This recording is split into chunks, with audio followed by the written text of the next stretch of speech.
Hey, what's up everyone? Sam here, and today in this video I want to talk through 3 things that I wish I knew when I was a little bit younger and I was kind of starting businesses and figuring out my way. If you're new around here, then what's up? I'm Sam Boxall. I'm an entrepreneur here in the UK. I freaking love business. I love finance. I love self-development. I've been building businesses for the last 10 years, and I've now built a portfolio of companies that do over £2.5 million every single year. That just blows my mind every time I think about it. It's been a crazy ride, and I'm super excited to now be here on YouTube sharing a little bit of that journey. So I just kind of want to try and unlock some cool stuff for kind of entrepreneurs, business people, busy dads, people wanting to get in shape, just so you can, regain some of your time, take control and just be absolutely smashing the life you really want. So let's dive in, okay? The first point, and this one took me way too long to learn, is that consistency is key.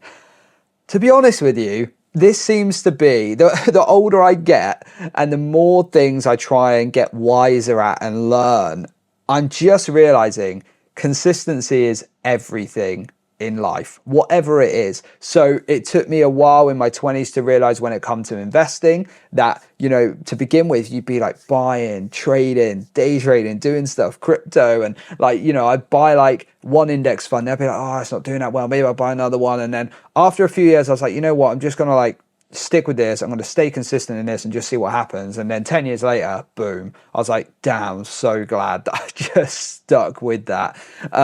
Same thing with like diet, health, it's not about the high days and the low days. It's like, where is it averaging out? What is the consistency? And I think when it comes to building businesses, that is a massive part of it, right? And it's not just consistency in your day-to-day, like, are you consistently doing the things that are moving you forward? But it's also staying consistent with what it is you have planned to do. It's so easy as an entrepreneur to get like shiny object syndrome. You see, you're doing some business thing, right? And let's say it's like working. I was so guilty of this when I was younger. You'd be doing something and you're starting to see a little bit of success in the business, right? And because you're starting to see success, generally speaking, you start to meet a few more people who are quite successful, or you get talking, or you get watching different content, and then you see some guy and he's like doing this, and he's earning twice as much, and it's like he's working half the time, and you're like, damn, maybe I should go and do that.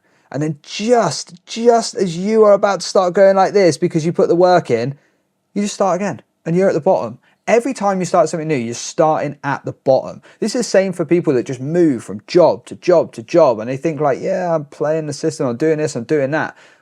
If you just stick with something, it works out in the end. You just have to keep going, and that's what most people can't do. And for years I would build a business, then I'd see something else, I think, damn, I can definitely do better there, I can make more money there, I can build that faster, and you do it, and then you just start again. There's an element of it which is good, right? Because you learn a lot of new skills, because you're flittering through ideas. But there's something about just staying consistent and sticking with it.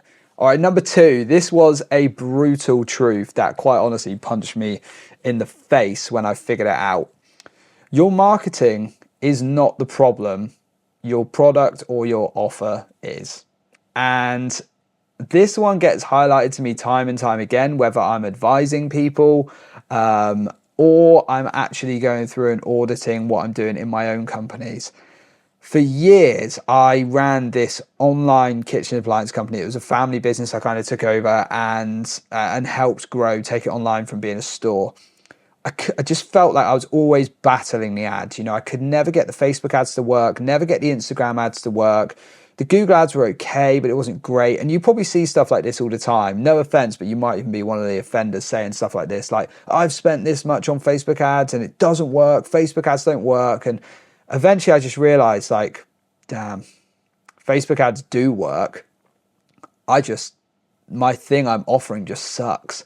And it took me a long time to realize it. And I only knew it, right, when I had my first ever business, my first ever product and offer that was so good. It was so good that I just literally ran a single Facebook ad with a picture and a video, 2 different creatives, and the most basic text you've ever seen. And it had maybe £5 a day spend. and sales just started coming. And I was like, damn, it's got nothing to do with the ad really, has it? Facebook knows who to show. You know, you're creative, whatever you do in this day and age ain't going to be bad, right? Your phone is plenty good enough at filming and taking photos. No fancy camera is going to help you there.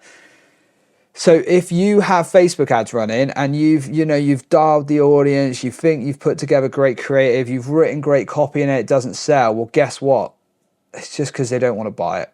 And when I figured that out, the quicker I realized it's all about the product. It's all about the product and the offer. If it's irresistible, when you run an ad, it will work. And then when you see it work, you can start to use the tools and tactics to refine that ad, make it better. You know, if you've got an ad that's say 7 out of 10 in quality, just broadly speaking, but you've got an offer that's 10 out of 10, it's going to sell, right? But then if you can take that ad from a 7 to a 9, amazing, you're going to see improvements, right? If you've got a terrible offer and your ad's 10 out of 10, you're still going to sell nothing, right? So your marketing is not the problem. It's your product or your offer. If you get that dialed, your marketing is easy. And number 3, this I think will resonate with tons of you, especially any of you out there who are entrepreneurial or running your own businesses. And it's around patience. I learned this one off Gary Vee actually. And I'd often hear people talking about patience. You've got to be patient. You've got to just it takes consistency and you've got to work hard. You've got to be patient. And I was like, but I don't want to be patient. I want to hustle. I want to hustle. I just want to keep going. And the first person to unlock this for me was Gary Vee when he said, you have to move fast in the micro and move slow in the macro. So it's like fast and patience at the same time. And the way I interpret that is day to day, move fast, hustle, make decisions quickly, take a task, just do it as quick as you can and move on to the next thing. You've got to be like a shark, just smashing it. But in the macro, in the big picture, I want my business to be doing millions. I want this big dream house. I want to be going away all the time. In that macro, you have to be patient. You have to be consistent. You have to save. You have to not worry about these day-to-day sales, and you've got to be thinking, well, what have we done this month? What have we done this quarter? How's it looking this year?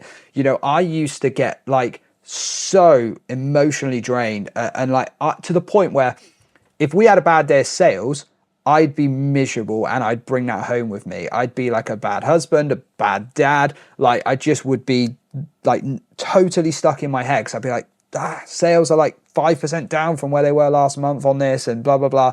And then I'd get 2 days later and we'd have a whopping day and I'd be looking back thinking, oh, now we're 10% up. And I was like, I just wasted 2 days of the week being miserable. Sales were down. And you've got to try and like broaden your horizons on the macro, be more patient, but on the day to day, you've got to have some fire and you've got to have some hustle. So that's my 3 biggest things, right? I think consistency, dialing in your product or offer, and making sure that you are hustling on the day-to-day, but you're staying patient in the long term. I think if I had known those when I was younger, maybe it would be a different story right now, but who knows? You know, the journey's the journey and you just got to love it. So guys, listen, if this is the kind of stuff you're into and you're just like me and you're just addicted to talking about business and finance and self-development, then do hit that subscribe button. Drop me a comment if you need anything. And I'm on Instagram as well if you want to DM me or whatever. I'm always kind of looking to, chat to people who are running businesses or advise and help and get involved in any way I can. I just love it. So yeah. Drop it below and I'll see you guys in a bit.